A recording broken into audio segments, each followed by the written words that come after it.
তো ফ্রেন্ড, আমরা যখন কাউকে ফোনপেতে পেমেন্ট করি নর্মালি কী করি, একটা অ্যামাউন্ট সিলেক্ট করি, সিলেক্ট করার পর ইউপিআই পিন দিয়ে আমরা ফোনপে থেকে পেমেন্ট করি। তো এখন থেকে আপনাকে সেটা করার আর দরকার নেই, শুধুমাত্র ফোনপের মধ্যে আপনারা অ্যামাউন্টটিকে সিলেক্ট করবেন, তারপরে আপনি আপনার ফিঙ্গারপ্রিন্ট দিলেই কিন্তু আপনার পেমেন্টটা সাকসেসফুল হয়ে যাবে। এক কথায় ফোনপের মাধ্যমে ইউপিআই পিন দেওয়ার আর কোনো দরকারই নেই। এবার থেকে আপনি চাইলে ফিঙ্গারপ্রিন্টের মাধ্যমে ফোনপে দিয়ে পেমেন্ট করতে পারবেন। তো এখন কথা হচ্ছে আপনার ফোনপের সেই ইউপিআই পিনের বদলে আপনার ফিঙ্গারপ্রিন্টটিকে কীভাবে আপনি অ্যাক্টিভেট করবেন। তো ওটা জানতে চাইলে জাস্ট ভিডিওটা শুরু থেকে শেষ পর্যন্ত দেখুন। আর এইরকম আরও ইনফরমেটিভ ভিডিও পেতে আমাদের ফেসবুক পেজ বা ইউটিউব চ্যানেলটিকে ফলো বা সাবস্ক্রাইব করে রাখুন। তো চলুন আজকের ভিডিওটিকে আমরা স্টার্ট করি। তো এই কাজটা করার জন্য ফ্রেন্ড, আপনার ফোন থেকে সরাসরি ফোনপে অ্যাপ্লিকেশনটিকে ওপেন করে নেবেন। দেন এইরকম ইন্টারফেস আপনাদের সামনে শো হবে। তো একটু স্ক্রল করে নিচের দিকে আসবেন, এখানে আপনাকে দেখতে হবে ম্যানেজ পেমেন্টের সেকশনটা কোথায় পাচ্ছেন। তো এই হচ্ছে আমাদের ম্যানেজ পেমেন্ট সেকশন। তো এর উপরের ডান দিকের কোনায় দেখুন একটা অপশান পাচ্ছেন ভিউ ওয়াল। এই ভিউ ওয়ালে আপনাকে ক্লিক করতে হবে। তো ভিউ ওয়ালে যখনই ক্লিক করবেন একটু স্ক্রল করে নিচের দিকে চলে আসবেন, এখানে পাবেন মোর অপশান। এই মোর অপশানের ঠিক নিচের দিকে লক্ষ্য করুন, এখানে পাচ্ছেন বায়োমেট্রিক পে। এই বায়োমেট্রিক পের উপরে আপনাকে ক্লিক করতে হবে। তো বায়োমেট্রিক পের উপরে যখনই ক্লিক করবেন এখানে কিন্তু ইন্ট্রোডাকশন আপনাকে দেখিয়ে দিচ্ছে। এখানে লিখছে নো ইউপিআই পিন রিকোয়ারিড। পেমেন্ট করার জন্য আপনাকে ইউপিআই পিন দেওয়ার দরকার পড়বে না। Pay up to 5000 instantly. আপনি চাইলে 5000 পর্যন্ত আপনার ফিঙ্গারপ্রিন্টের মাধ্যমে কিন্তু পেমেন্ট করতে পারবেন। থার্ড অপশানটা হচ্ছে কনভিনিয়েন্ট অ্যান্ড সিকিউর, যেটাকে আমরা সেফ অ্যান্ড সিকিউর বলি। এটা কিন্তু সিকিউর, ঠিক আছে। তো এটিকে অ্যাক্টিভেট করার জন্য, মানে আপনার ফিঙ্গারপ্রিন্টটিকে ফোনপের মাধ্যমে অ্যাক্টিভেট করার জন্য নিচের দিকে দেখুন একটা অপশান পাচ্ছেন অ্যাক্টিভেট নাও। এর উপর আপনাকে ক্লিক করতে হবে। অ্যাক্টিভেট নাও যখন আপনি ক্লিক করবেন আপনার ফোনপের মধ্যে যতগুলো ব্যাঙ্ক অ্যাকাউন্ট লিঙ্ক আছে সব অ্যাকাউন্টের লিস্ট কিন্তু এরকমভাবে আপনাদের সামনে শো হবে। তো এখানে আমার একটাই ব্যাঙ্ক অ্যাকাউন্ট লিঙ্ক আছে, যার জন্য এই ডান পাশে কিছু দেখাচ্ছে না। আপনাদের যদি মাল্টিপল অ্যাকাউন্ট লিঙ্ক থাকে, মানে 2-3টে অ্যাকাউন্ট যদি লিঙ্ক থাকে, তাহলে এই পাশে মানে ডান পাশে কিন্তু একটা গ্রিন কালারের অ্যাক্টিভেট আইকন পাবেন, ঠিক আছে। তো ওই অ্যাক্টিভেট আইকনে আপনি ক্লিক করতে পারেন। আর আমার মতো যাদের একটা ব্যাঙ্ক অ্যাকাউন্ট অ্যাড করা আছে তাদের কী হবে, নিচের দিকে পাবেন এগ্রি অ্যান্ড অ্যাক্টিভেট। এর উপর আপনাকে ক্লিক করতে হবে।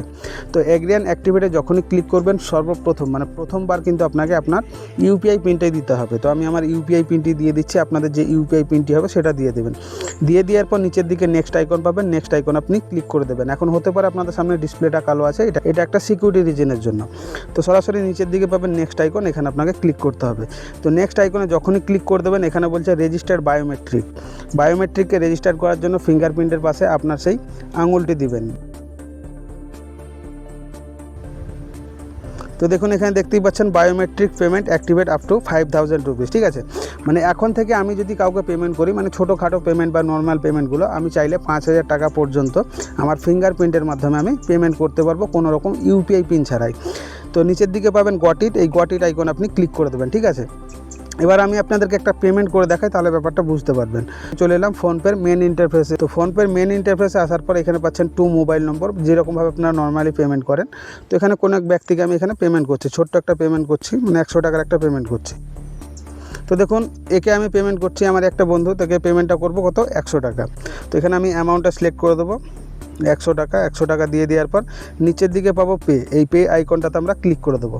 তো পে আইকনটাতে যখনই আমরা ক্লিক করে দেবো দেখুন কানেক্টেড সিকিউরলি। এবার আপনাকে কী করতে হবে, আপনার ফিঙ্গারপ্রিন্টটি দিতে হবে। তো আমি আমার এখন ফিঙ্গারপ্রিন্টটি দিচ্ছি।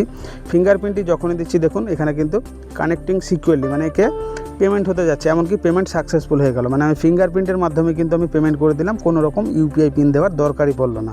তো এবার আপনাদেরকে বলতে হবে এই বায়োমেট্রিক সিস্টেমটিকে যদি বন্ধ করতে চান, মানে ফিঙ্গারপ্রিন্ট দিয়ে যদি আপনি কাউকে পেমেন্ট করতে না চান, তাহলে কী করবেন, সেম প্রসেস ফলো করে যেখানে আপনারা গেছিলেন সেখানে চলে আসবেন। মানে ম্যানেজ পেমেন্ট সেকশনের মধ্যে আপনাকে আসতে হবে। তো ম্যানেজ পেমেন্ট সেকশনে আসার পর এখানে পাবেন ভিউ ওয়াল, এর উপর আপনারা ক্লিক করে দেবেন। তো ভিউ ওয়ালে যখনই ক্লিক করে দেবেন একটু স্ক্রল করে নিচের দিকে আসবেন, এখানে পাচ্ছেন বায়োমেট্রিক পে, আবারও এর উপরে আপনারা ক্লিক করবেন। তো বায়োমেট্রিক পেতে যখনই ক্লিক করবেন এখানে পাচ্ছেন ডিঅ্যাক্টিভেট, এই ডিঅ্যাক্টিভেট আইকন আপনাকে ক্লিক করতে হবে। তো ডিঅ্যাক্টিভেট আইকনে যখনই ক্লিক করবেন আবার একটা পপ আপ আপনাদের সামনে শো হবে। এই ডিঅ্যাক্টিভেট আইকনে যখনই আপনি ক্লিক করে দেবেন এটা কিন্তু ডিঅ্যাক্টিভেট হয়ে যাবে। এমনকি দেখতেই পাচ্ছেন বায়োমেট্রিক পেমেন্ট ডিঅ্যাক্টিভেটেড, মানে আমার কিন্তু এখন থেকে যদি আবার কাউকে পেমেন্ট করতে যাই তাহলে কিন্তু ইউপিআই পিন দিতে হবে, তার কারণ আমি ফিঙ্গারপ্রিন্ট বা বায়োমেট্রিককে ডিঅ্যাক্টিভেট করে দিয়েছি। তো আশা করছি ফ্রেন্ড এই ব্যাপারটা আপনারা খুব ক্লিয়ারভাবে বুঝে গেছেন ফোনপের মধ্যে ইউপিআই পিনের বদলে ফিঙ্গারপ্রিন্ট দিয়ে কীভাবে পেমেন্ট করতে হয়। তো এই ব্যাপারটা নিয়ে আপনাদের মধ্যে যদি কোনো রকম কোনো কিছু কোশ্চেন থেকে থাকে নিচে কমেন্ট বক্সে কমেন্ট করে জানাতে ভুলবেন না, আমি ডেফিনেটলি তার উত্তর কিন্তু দিয়ে দেবো। আর এইরকম আরও ইনফরমেটিভ ভিডিও পেতে প্লিজ সাবস্ক্রাইব অ্যান্ড ফলো বিঞ্চিনা ওয়াইটি।